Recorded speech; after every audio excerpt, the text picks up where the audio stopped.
A desert on the far side of nowhere. Not the edge of the wilderness, the far side of it. The text is specific about this.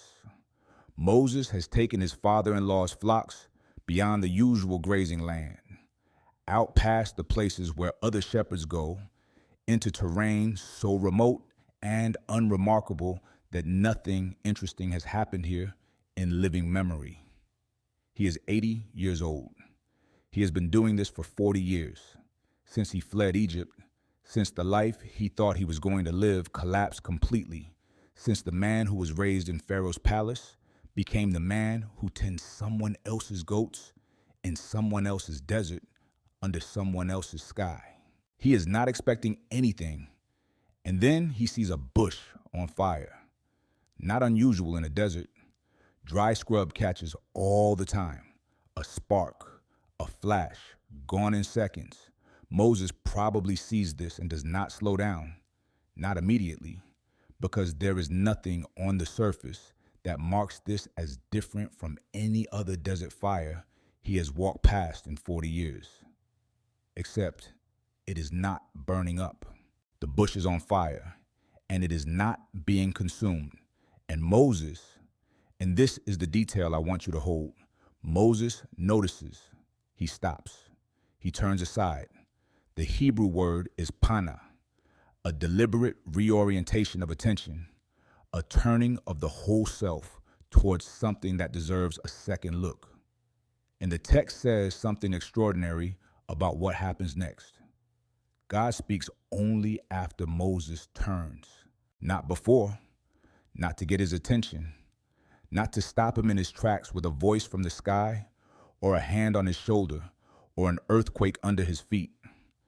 The bush is burning. Moses is walking, and God waits to see if Moses will stop and look. And when he does, everything changes. This is the pattern we are going to follow today. Because that moment in the desert, an old man, a burning bush, a single decision to turn aside, is not an isolated event. It is the first scene in a story that runs all the way to a beach on the Sea of Galilee, where the risen Christ is standing at a charcoal fire, cooking breakfast, waiting for his friends to come ashore. One of these encounters happens over that breakfast, with a man who has just defeated death and is spending his first free morning making sure his disciples have eaten.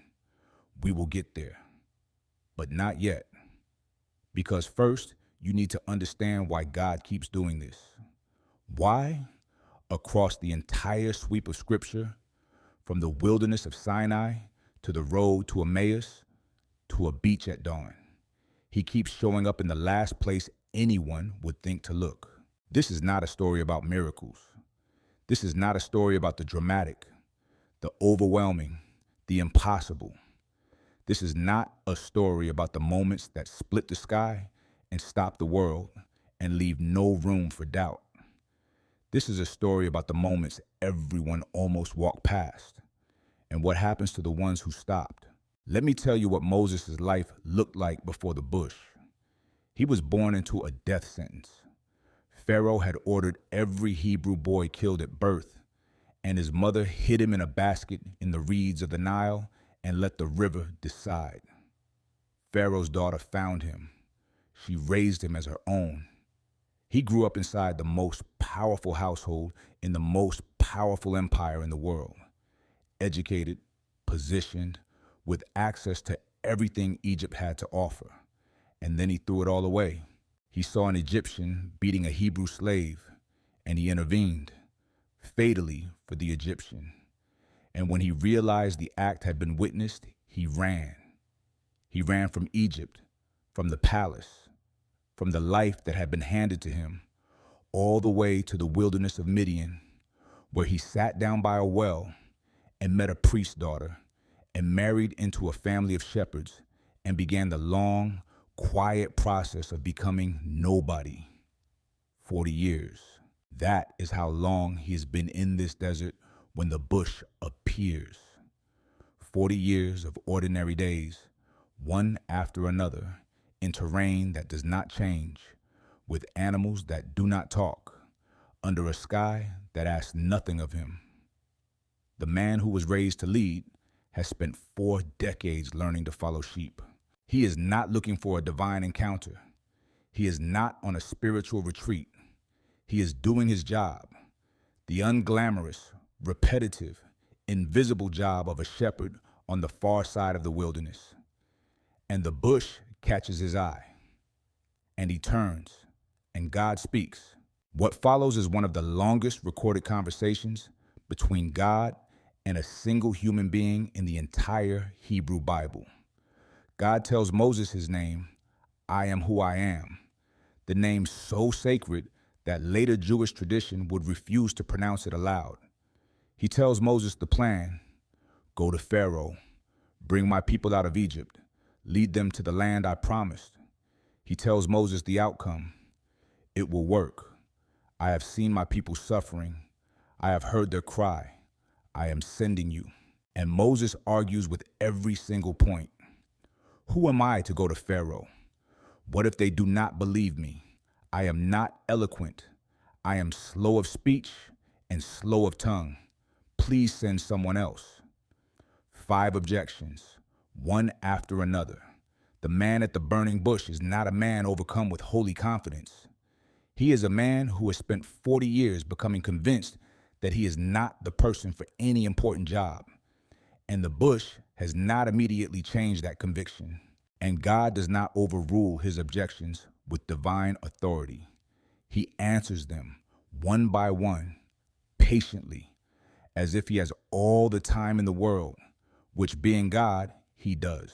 Here is what most people miss about the burning bush. The miracle is not the fire. Bushes catch fire in deserts. The miracle is not even the voice. Moses has no prior framework for ruling that out. The miracle is the patience. God chose the most ordinary object in the most ordinary landscape and waited in it, as it, through it, for a man who almost walked past to stop and look. And when that man spent the next several minutes arguing about why he was the wrong choice, God stayed in the bush and kept talking. The holiness was never in the spectacle. It was in the staying. Now, I want to take you to a mountain in the northern part of Israel. The mountain is called Horeb, the same mountain, in fact, where Moses encountered the burning bush. And there is a man sitting in a cave on that mountain who has no business being there. His name is Elijah. If you know anything about Elijah, you know he is not a man who does things quietly. He is the prophet who stood before King Ahab, the most powerful and most corrupt king in Israel's history, and announced a 3-year drought. He is the prophet who prayed fire down from heaven on Mount Carmel in front of 450 prophets of Baal in one of the most dramatic public confrontations in the entire Old Testament. He is the prophet who, after that fire fell and the false prophets were executed, outran the king's chariot 17 miles in the rain. He is not a small person. And then Queen Jezebel sends him a message. By this time tomorrow, you will be dead. And Elijah, the man who just called fire from heaven, runs. He runs into the wilderness of Beersheba, leaves his servant behind, walks a full day's journey alone into the desert, sits down under a broom tree and says, I have had enough, Lord. Take my life. I am no better than my ancestors. He is done completely. The arc from Carmel to the broom tree is one of the sharpest collapses in Scripture, from the highest point of public triumph to a man alone in the desert asking God to let him die. And here is what God does. He does not send fire. He does not send a vision. He does not send a theological argument for why Elijah should pull himself together. He sends an angel, and the angel touches him and says, get up and eat. Elijah looks up. There is a cake of bread baked over hot coals and a jar of water beside him. He eats, he drinks, he lies back down. The angel comes again, touches him again. Get up and eat. The journey is too much for you. 2 touches, 2 meals, no sermon, no rebuke, no explanation of why the fear was irrational or why the despair was theologically unsound. Just, you are exhausted and you need food, and here it is. The God of the universe responding to the collapse of his most dramatic prophet with bread and water and the instruction to sleep. The ordinary is the mercy. Elijah gets up. He travels 40 days on the strength of that food. 40 days, the same number Moses spent on this same mountain. And he comes to Horeb, and he goes into a cave. And God asks him the most pastoral question in the Old Testament. What are you doing here, Elijah? Not a rebuke, not a command, a question. Open, attentive. The kind of question that says, I want to hear it from you. Tell me where you are. And Elijah tells him, I have been very zealous for you. The Israelites have rejected your covenant, torn down your altars, put your prophets to death with the sword. I am the only one left, and they are trying to kill me too. And God says, go out and stand on the mountain, for I am about to pass by. And what follows is the scene that has stopped readers cold for 3,000 years. A great wind tears the mountains apart and shatters the rocks. But the Lord is not in the wind. After the wind, an earthquake. But the Lord is not in the earthquake. After the earthquake, fire. But the Lord is not in the fire. And after the fire, a still small voice. The Hebrew is kol damama daka, a voice of thin silence, a sound of gentle stillness. The most paradoxical phrase in the Hebrew Bible, a voice that is also a silence, a sound that is also an absence of sound. Every translation struggles with it because no translation can quite hold what it is saying. God was not in the wind, not in the earthquake, not in the fire. He was in the whisper. The prophet who expected the dramatic, who had built his entire ministry around dramatic, had to learn that the God who sends fire on Carmel is the same God who shows up in the quiet, that the spectacular is not the signature. The whisper is. And Elijah wraps his face in his cloak and goes and stands at the mouth of the cave. And the voice asks again, what are you doing here, Elijah? The same question. Because God wanted to hear the answer twice. Because sometimes the most important thing is not the solution. It is being asked again by someone who already knows and asks anyway. Here is what I want you to carry from these 2 stories before we move on. Moses found the burning bush not because it was loud. It was not loud. It was a bush on fire in a desert where bushes catch fire. He found it because he stopped and looked at something ordinary long enough to notice it was not behaving the way ordinary things behave. And Elijah found God not in the wind or the earthquake or the fire, all the things a prophet of his reputation would have expected, but in the thin silence after all of them had passed. Both of them had to stop. Both of them had to look at something they almost dismissed. Both of them found the divine not in the spectacular, but in the thing just underneath it, available all along, waiting for the moment when they were still enough to notice. That pattern is about to get even more specific, because the next time God shows up in the ordinary, he is walking on a road, and the people he is walking with have no idea who he is. I want you to notice the pattern before we go any further. Moses is in a desert he has crossed 1,000 times. Elijah is in a wilderness he ran to because he wanted to disappear. Neither of them is in a temple. Neither of them is in the middle of a worship service or a prayer meeting or a moment they set aside specifically to encounter God. Both of them are exhausted. Both of them are at the end of themselves. Both of them are in the most ordinary, unremarkable landscape available. And God shows up in a bush that should have burned out, in bread left beside a sleeping man, in a whisper after the spectacular has finished and gone quiet. The ordinary is not the waiting room before the encounter. The ordinary is the encounter. If that is landing for you right now, if something in these stories is touching a place in your own life that has felt too ordinary, too quiet, too unremarkable for God to be present in, I want you to do two things. First, subscribe if you have not yet. Every week we go this deep, and I do not want you to miss what is coming in the next few minutes. And second, drop a comment and tell me, where in your ordinary life have you sensed God showing up when you least expected it? A conversation, a morning, a moment that almost did not register. Tell me below, because we have not gotten to the road yet. We have not talked about two people walking 7 miles with the answer to every question they had, and not knowing it until a piece of bread broke in someone's hands. And we have not gotten to the beach, the charcoal fire, the fish, the invitation that is not a sermon or a theology lesson or a commission. Come and have breakfast. That is where we are going. Stay with me.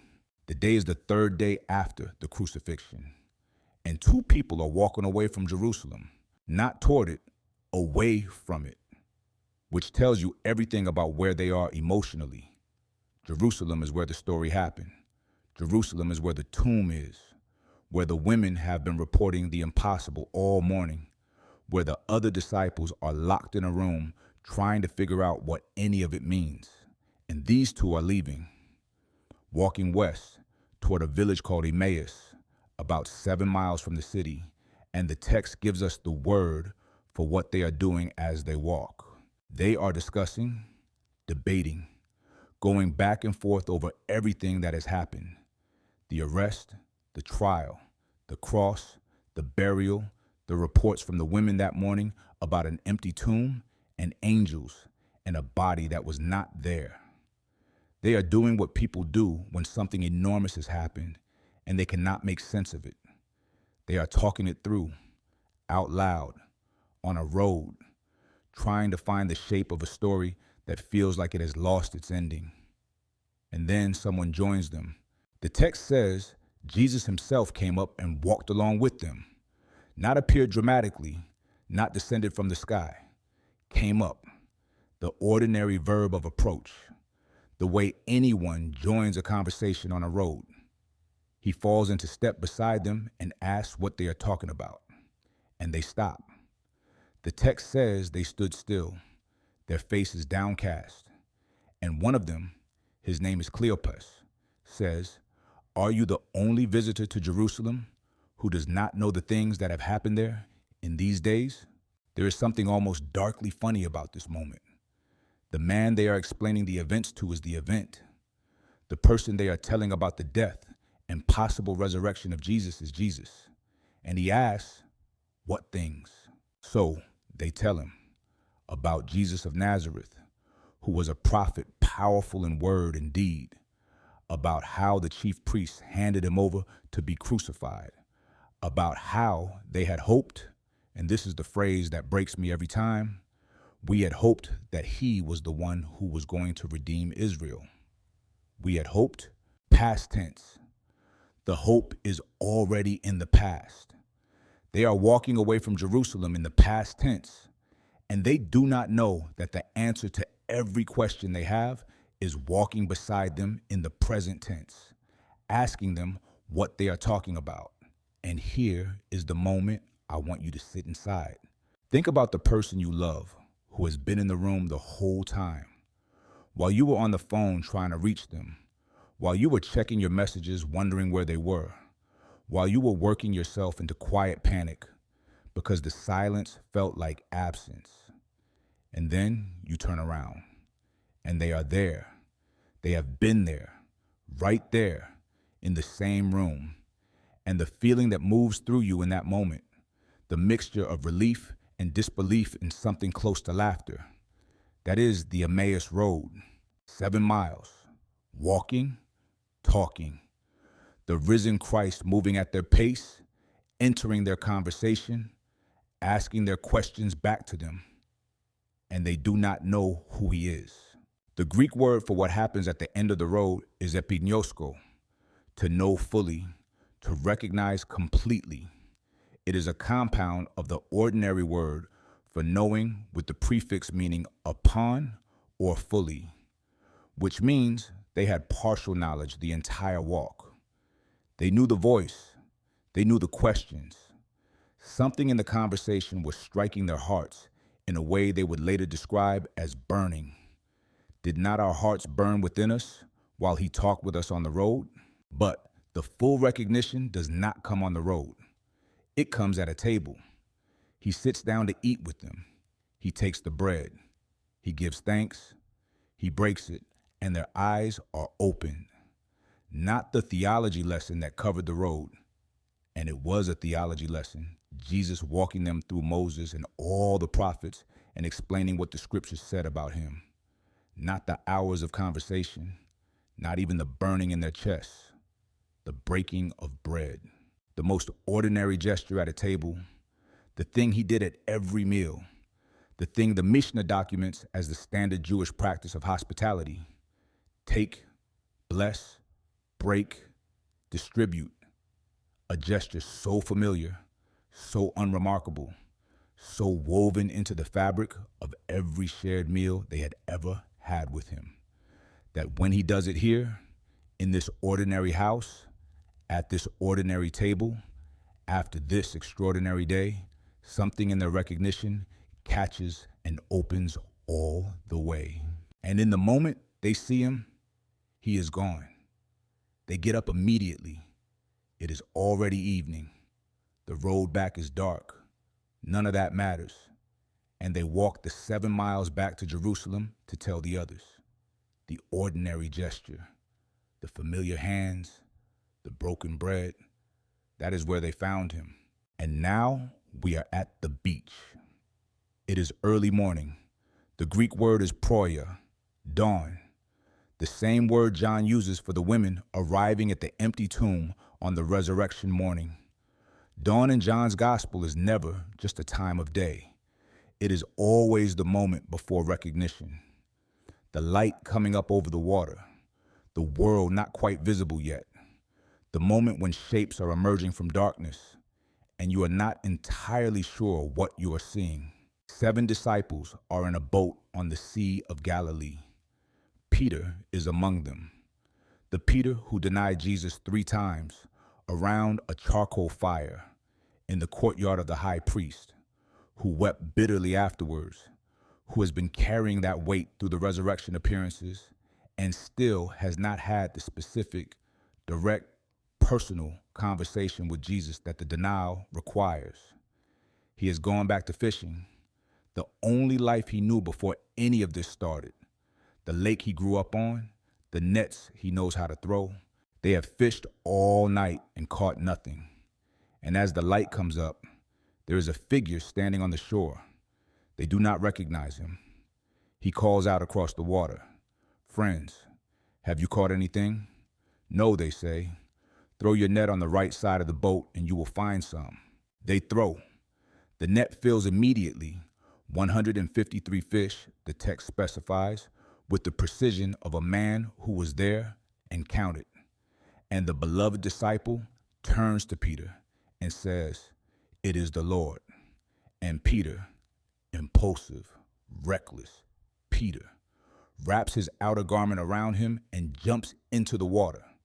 The others follow in the boat, dragging the net. And when they get to shore, here is what they find.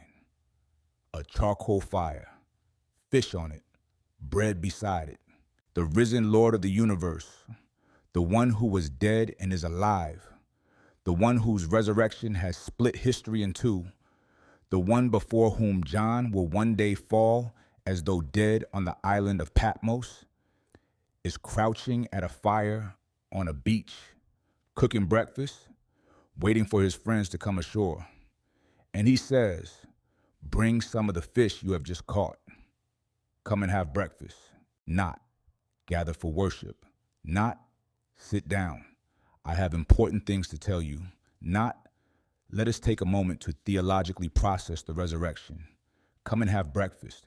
And none of the disciples, the text says, dared ask him who he was, because they knew it was the Lord. They knew, not from the theological argument, not from the appearance of wounds, not from any of the proofs that the other resurrection appearances involve. They knew from the fire, from the fish, from the specific, domestic, completely ordinary act of a man who knows his friends have been out all night and have not eaten, and has made sure there is something warm waiting for them when they get to shore. This is the God who put bread beside Elijah while he slept. This is the God who showed up in a bush in a desert that Moses had crossed 1,000 times. This is the God who walked 7 miles at the pace of 2 devastated disciples and made himself known in the breaking of bread. And here he is again at a charcoal fire on a beach at dawn cooking fish, because his friends are hungry and he loves them, and the most immediate expression of that love on this particular morning is breakfast. The ordinary is not beneath him. It is his native language. I want to leave you with 3 things. 3 things I hope you carry out of this video and into whatever ordinary day is waiting for you on the other side of this screen. The first is this: every encounter we follow today happened in the middle of the unremarkable. A desert Moses had crossed 1,000 times. A wilderness Elijah ran to because he wanted to disappear. A road 2 disciples were walking in the wrong direction. A beach at dawn where tired men had caught nothing all night. Not a temple, not a mountaintop worship experience, not a moment anyone prepared for or dressed up to attend or recognized as significant while it was happening. Every single one of them almost missed it. Moses almost walked past a burning bush. Elijah almost slept through the bread left beside him. 2 disciples walked 7 miles with the risen Christ and did not know it until supper. 7 fishermen did not recognize the figure on the shore until the net filled. The encounters were not hidden. They were available. They were right there, in the bush, in the whisper, on the road, at the fire. What made the difference was not the loudness of the divine signal. It was the willingness of the human being to stop and look at something ordinary long enough to notice it was not behaving the way ordinary things behave. Your life is full of burning bushes. The question is not whether God is showing up in it. The question is whether you are turning aside. That is the first thing. The second is this: in every one of these stories, God matches his arrival to the need of the person he is arriving for. Moses needs a commission. God gives him one patiently through 5 objections. Elijah needs food and sleep, and to be asked how he is doing. God gives him bread and rest and a question. The disciples on the Emmaus road need to have their theology rebuilt from the ground up. God walks 7 miles and takes them through all of Moses and the prophets. Peter needs breakfast and a charcoal fire and a specific personal reinstatement from the man he denied. God provides the fire and the fish, and in the conversation that follows, the reinstatement. He does not show up with a one-size-fits-all encounter. He shows up with what you specifically need in the specific moment you are in, which means the ordinary thing in your life that feels most like a provision right now. The meal, the conversation, the unexpected kindness, the morning that arrived when you were not sure you could face it, may not be ordinary at all. It may be exactly what was left beside you while you slept. That is the second thing. And the the one I want you to carry longest, is this. The beach breakfast is the risen Christ's idea of how to spend a morning, not a throne room, not a triumphal procession through Jerusalem, not a summit with the religious authorities who condemned him or the political powers that crucified him. A beach, a charcoal fire, fish he has been cooking since before his friends got to shore, and an invitation so simple, so domestic, so completely unburdened by theological weight that it almost does not register as the most extraordinary sentence a human being has ever been invited to respond to. Come and have breakfast.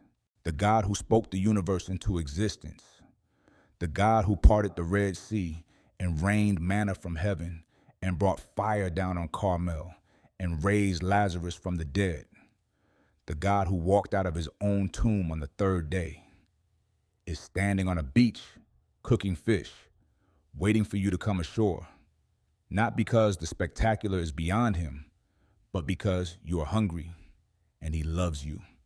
And this morning, on this beach, with these friends, breakfast is the most important thing he can offer. The ordinary is not beneath him. It never was.